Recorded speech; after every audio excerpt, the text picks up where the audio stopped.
हर हर महादेव। दोस्तों, आप सभी को महाशिवरात्रि की हार्दिक शुभकामनाएं। त्र्यंबकम यजामहे सुगंधिं पुष्टिवर्धनम उर्वारुकमिव बंधनान्मृत्योर्मुक्षीयमामृतात्। आज हम जानेंगे महाशिवरात्रि की पौराणिक व्रत कथा के बारे में। तो चलिए जानते हैं। पूर्व काल में चित्रभानु नामक एक शिकारी था। जानवरों की हत्या करके वह अपने परिवार को पालता था। वह एक साहूकार का कर्जदार था, लेकिन उसका ऋण समय पर न चुका सका। क्रोधित साहूकार ने शिकारी को शिवमठ में बंदी बना लिया। संयोग से उस दिन शिवरात्रि थी। शिकारी ध्यानमग्न होकर शिव संबंधी धार्मिक बातें सुनता रहा। चतुर्दशी को उसने शिवरात्रि व्रत की कथा भी सुनी। शाम होते ही साहूकार ने उसे अपने पास बुलाया और ऋण चुकाने के विषय में बात की। शिकारी अगले दिन सारा ऋण लौटा देने का वचन देकर बंधन से छूट गया। अपनी दिनचर्या की भांति वह जंगल में शिकार के लिए निकला, लेकिन दिन भर बंदी गृह में रहने के कारण भूख प्यास से व्याकुल था। शिकार खोजता हुआ वह बहुत दूर निकल गया। जब अंधकार हो गया तो उसने विचार किया कि रात जंगल में ही बितानी पड़ेगी। वह वन एक तालाब के किनारे एक बेल के पेड़ पर चढ़कर रात बीतने का इंतजार करने लगा। बिल्व वृक्ष के नीचे शिवलिंग था जो बिल्वपत्रों से ढका हुआ था। शिकारी को उसका पता न चला। पड़ाव बनाते समय उसने जो टहनियां तोड़ी वे संयोग से शिवलिंग पर गिरती चली गई। इस प्रकार दिन भर भूखे प्यासे शिकारी का व्रत भी हो गया और शिवलिंग पर बिल्वपत्र भी चढ़ गए। एक पहर रात्रि बीत जाने पर एक गर्भिणी हिरनी तालाब पर पानी पीने पहुंची। शिकारी ने धनुष पर तीर चढ़ाकर ज्यों ही प्रत्यंचा खींची। हिरनी बोली, मैं गर्भिणी हूँ, शीघ्र ही प्रसव करूंगी। तुम एक साथ दो जीवों की हत्या करोगे, जो ठीक नहीं है।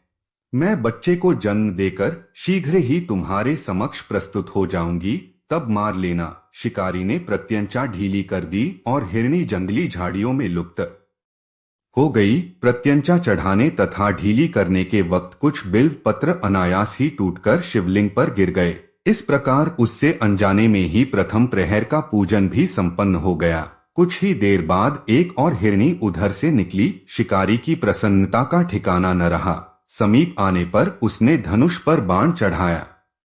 तब उसे देख हिरनी ने विनम्रतापूर्वक निवेदन किया, हे शिकारी, मैं थोड़ी देर पहले ऋतु से निवृत्त हुई हूँ, कामातुर विरहिणी हूँ, अपने प्रिय की खोज में भटक रही हूँ। मैं अपने पति से मिलकर शीघ्र ही तुम्हारे पास आ जाऊंगी। शिकारी ने उसे भी जाने दिया। 2 बार शिकार को खोकर उसका माथा ठनका। वह चिंता में पड़ गया।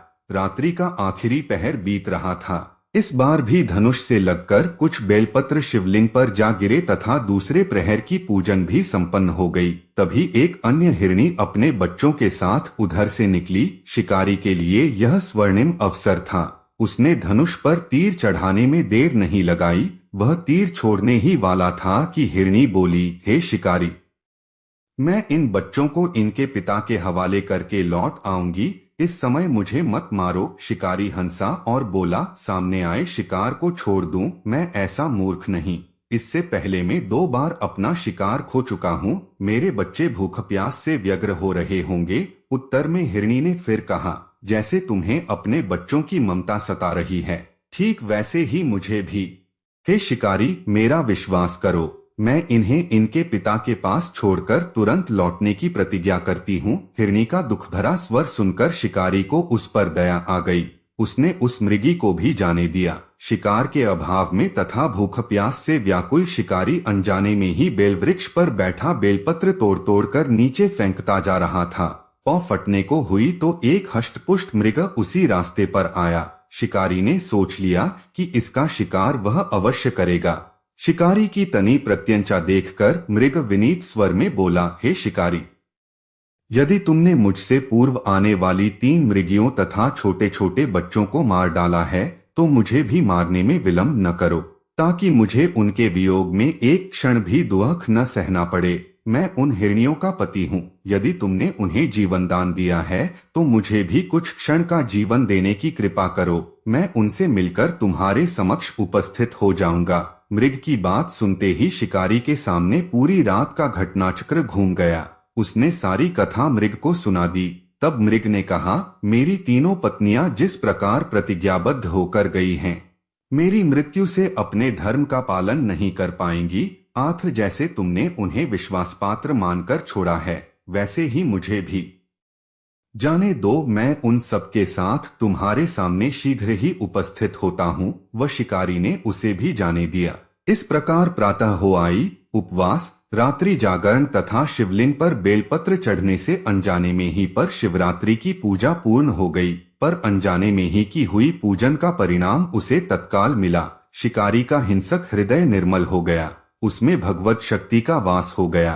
थोड़ी ही देर बाद वह मृग सपरिवार शिकारी के समक्ष उपस्थित हो गया ताकि वह उनका शिकार कर सके। किंतु जंगली पशुओं की ऐसी सत्यता, सात्विकता एवं सामूहिक प्रेम भावना देखकर शिकारी को बड़ी ग्लानि हुई। उसने मृग परिवार को जीवन दान दे दिया। अनजाने में शिवरात्रि के व्रत का पालन करने पर भी शिकारी को मोक्ष की प्राप्ति हुई। जब मृत्यु काल में यमदूत उसके जीव को ले जाने आए तो शिवगणों ने उन्हें वापस भेज दिया तथा शिकारी को शिवलोक ले गए। शिवजी की कृपा से ही अपने इस जन्म में राजा चित्रभानु अपने पिछले जन्म को याद रख पाए तथा महाशिवरात्रि के महत्व को जानकर उसका अगले जन्म में भी पालन कर पाए।